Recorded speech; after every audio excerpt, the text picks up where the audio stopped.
Sorry for the long, just like not being around for a while. I moved to a new place, and then I had a lot of travel work to do, but now I have a moment. And so today I kind of wanted to talk about, I watched the video between Ali Beth Stuckey and Trent Horn talking about differences between Catholicism and Protestantism, and I would even argue with Orthodoxy. Catholics and Orthodox are similar, I would say, in this manner. But they talk about praying to Mary and the intercession of saints. And at some point, Ali kind of reveals this weird ignorance I feel that some Protestants have, or like you can say, like almost this really childlike, cartoonish view of heaven as if it was some kind of country club. And there's letters up there that are prayers, and somehow Mary can't, how does she read all of these prayers if she's not God? And it's kind of funny to me, but I feel sometimes, specifically as Catholics, we run into this idea too because of imagery we see sometimes of, angels and the saints in heaven and things like that. And it gives us this weird preconceived notion that in heaven, we're all just like these individuals, almost like translucent versions of ourselves, like sometimes we see in movies like Ghost in Hollywood. And, that's not the case. And that shows us like our ignorance of like our understanding of participation with God. Now, the best kind of explanation that I've heard, though none of us know exactly what heaven is like, but we can confer from tradition and scripture that there's this concept of theosis where, heaven is going up to become, in a way, one with God, or to become God, but not in a sense of we all become individual gods like Thor's, or, the pagan understanding of it, but our being almost gets infused one with God. And so you see this kind of going back to Genesis of, God creates the garden and there's Adam and Eve. And then so they come across the serpent, which tells them that if they eat of the fruit, they would become like gods. Now, what's such interesting about evil is that they will tell you the truth, but they kind of twist it, and it's like this subtle difference in what they're saying. So eating of the knowledge of fruit, good and evil, was for the purpose, in a sense, to make them become like gods to some extent. And God wanted them to do that, to participate with that, but on his timing. So there's a tradition, specifically I know within the Eastern, so like Byzantine Catholics or Orthodox, that God always wanted Adam and Eve to eat of the fruit of the knowledge of good and evil, but on his time, when he thought Adam and Eve were ready.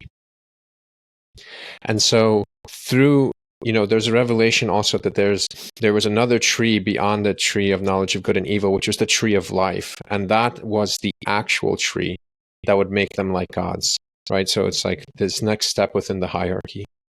Jonathan Pajot also says that by them eating of the tree when they weren't ready, part of the reason for the fall to some extent is because when when Adam ate of this tree, he saw Christ on the cross.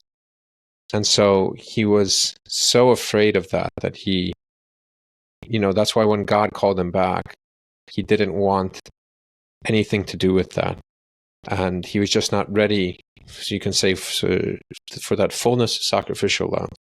And so we can, though obviously we don't want to listen to everything that evil says or something, but if you're careful and you pay attention, they put out these little pockets of truth in there that lead us to an understanding of why they're trying to twist out of that understanding of that. And so, heaven is most likely theosis, where we rejoin one with God. It's not this country club where Jesus is there and we're all having a good time, and sometimes we drink grape juice with Jesus and he hugs us and love. It's a much deeper love. There's I was talking to my priest, and there's a sense that also he was saying that, you know, becoming that, pursuing the deification, which we kind of do as Christians, is that's, you know, the one of the foundations of in the Eucharist is we partake of this bread of life, which is the flesh and blood of Christ, so that He can join in us, but we can become more like Him. And, you know, in heaven, the, you know, the love of God is like a flame, and the difference between heaven and hell is of our experience to some extent with that flame, where us that we're drawn to God and his passion for us will find warmth in that fire, whereas people that denied Him and didn't, you know, pursue that route of purification will find it nothing but painful and miserable. And so, you know, this all has to do, you know, so that kind of shows. So when we can say Mary is interceding for us, she already is in a sense one with God. But the thing with Mary also is that she bore God. So, you know, not to make everything biological or, you know, materialistic, but we also have to think about, I think that sometimes can give us a greater insights, is like there's scientifically proven that there's certain cells or enzymes that when a mother carries and gives birth to a child, that some of that comes from the child is actually healing and beneficial for the mother. And you can only imagine of Christ being in her womb and His kind of like purity and being God, of how much grace is and healing that she experienced by bearing Him and saying yes, right? So that's why by her, in a sense, receiving part of Him from the very beginning, is why we view that she can intercede for us, because she's closest to that.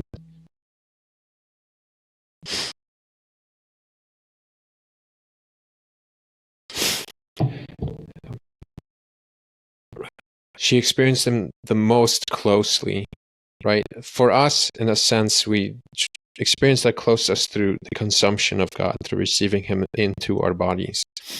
But she got to bear Him and take care of Him. And in some sense, in some Christian, you know, literature or traditions, you can see through the saints that, you know, there's a sense of asking Mary to be born through her, like again, to be able to be born through the same way that Christ was born through her. And that's kind of like this another concept of intercession. And so, you know, trying to connect all of this to the wedding at Cana. So the wedding at Cana is not only showcasing a specific point in historical time of what happened there, but there's also a meaning behind it, where it's outlining for us that, you can say, the workings of the hierarchy of heaven. In Christ's parables, He often refers to, you know, to heaven as a wedding feast, right, where we all robe and preparing for the arrival of our bridegroom, which is Christ. And so the wedding of Cana is the first kind of revelation of that. And so you have, you know, all the guests there. You have Christ, you have Mary, you have His disciples, His apostles, and you have the main wedding party, the bride and the groom. And so, you know, this is one thing that's revealed to us there, is obviously the interaction between Christ, His mother, and the servants there. So you can, in a sense, view the servants almost like, you know, they're these saints. They're the servants at the wedding party, right? They're making sure everything's coming together. They're making sure that the wine, there's enough wine. They're kind of interceding between the guests and God. And so they're almost like the saints. And who they approach first is Mary, and let her know that there's not enough wine. And then Mary goes up to Christ, and she tells Him that there's not enough wine, that she should do something. Now, Christ deters her and says that it's not my time. Now, something interesting also to realize into this interaction is not necessarily that He didn't want to perform you can say this miracle. What she's actually calling him to do is to start his journey to the cross. Because by starting the first miracle, by performing the first miracle, it'll be like an official revelation that he is, the God-man, Christ, the man of man. And his journey will begin to the cross. In a sense, he says he's not ready. But, we see this interesting interaction where Mary ignores him and just tells the servants to do what he asks of you. And what's interesting in this interaction too is Mary's always in two different ways pointing to Christ. So when the servants bring their prayers to Mary, she brings them to Christ. She doesn't take it upon herself. And then again, she directs the servants afterwards to Christ and saying, he's basically like, he's the one that'll be able to, help you or provide you the grace you're looking for. And so you have this outlining of kind of a hierarchy of, you can almost view the guests at the wedding party as maybe like something like, the interesting thing about symbolism, it's not a one-for-one analogy that we like to think. Symbols are alive and they kind of participate, and their meaning changes as depending on what they participate, right? So like if you have two women, the symbolism kind of changes between two women versus like a man and a woman, you can say. But that's a whole different thing. But you can say that the guests at the wedding party were kind of like, us on earth, and we were running out of wine, right? And wine has its own symbolism and things like that too. We also partake of wine during the Eucharist, and so the wine is running low, and the saints realize this, and so they reach out. They say, we're running low on wine. We need basically a miracle, and it goes to Mary, and then from Mary to Christ, and then she directs them back to Christ. And so that would be a good understanding of looking at the wedding in Cana as the hierarchical structure of how you can say our participation with prayer works, but also the hierarchy of heaven. And another story that kind of like looks at this, but even more deeply, but in another way, is Dante's Inferno, of the hierarchy of heaven itself, right? So in it is a similar pattern where when Dante, I forget which part of it is, but when he's kind of like, I believe in heaven, it's revealed that his love, in a sense, was praying for him, and her prayers were carried to the saints, and the saints carried the prayers to the Mother of God. The Mother of God took it to God. But at the same time, Mary was praying for Dante, and so it was going both ways, right? So the Mother of God was almost putting the prayers upward towards God, but also down to make sure that there was more prayers going upward for Dante to be able to get out of hell and purgatory, right? And so you have that repeat pattern of the role of the Mother of God.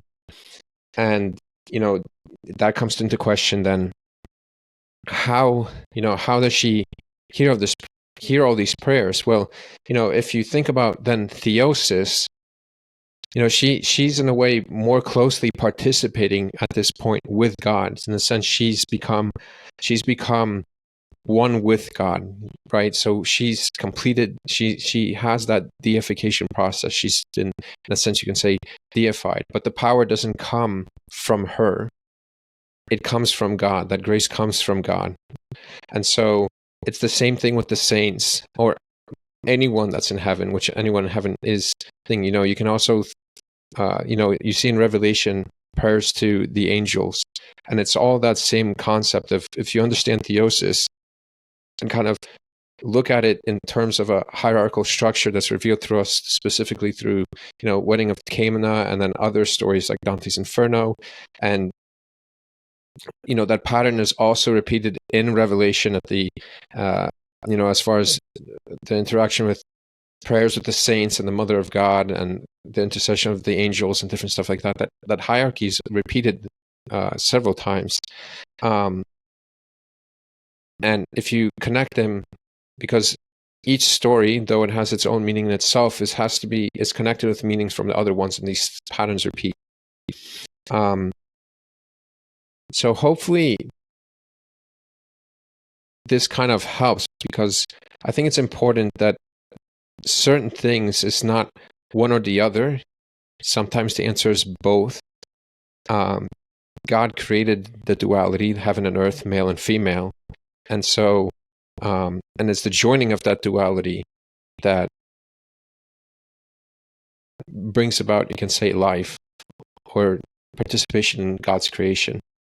And it doesn't have to be one or the other. And in that same sense, everything lives in a hierarchy that we participate. All our rituals within our own lives exist in a hierarchical structure too, is what I'm trying to show in terms of our prayers. And we each bear a different position in this hierarchy. So an example, cooking a meal is not necessarily disconnected from, like, for Roman Catholics going to Mass, or for Orthodox and Byzantine Catholics to attend the Divine Liturgy. It's essentially the same ritual. The difference is that the Divine Liturgy, or the Mass, is higher in the hierarchy than eating a meal is, because the meal is the serving for our own bodies to be able to serve God, which we serve God or participate with God through the Mass and prayers. And so hopefully some of this understanding helps. And I wish, that we kind of use more cosmology and like hierarchical structures when we do apologetics, because sometimes we try to do it, we only look at kind of information or try to pinpoint specific definitions, and it, when you see someone with a person like with Ali or other interactions I've had, and they respond in heaven of like, oh, you don't work for it, or how does she know about all these prayers? Then there's this idea of this heaven almost being like this country club, which is not. So there's automatically a misunderstanding of that. And so hopefully some things I talked about here helped put it in the structure of a hierarchy, and show the meaning of heaven through theosis and connecting it to the patterns of the wedding of Cana. And I would like to see your thoughts in the comments. So please, if you enjoyed this, like and subscribe, leave your comments. I'm interested to see what you guys think. And I'm having some other podcasts coming up with other individuals, so stay tuned. And I look forward to speaking with you guys soon.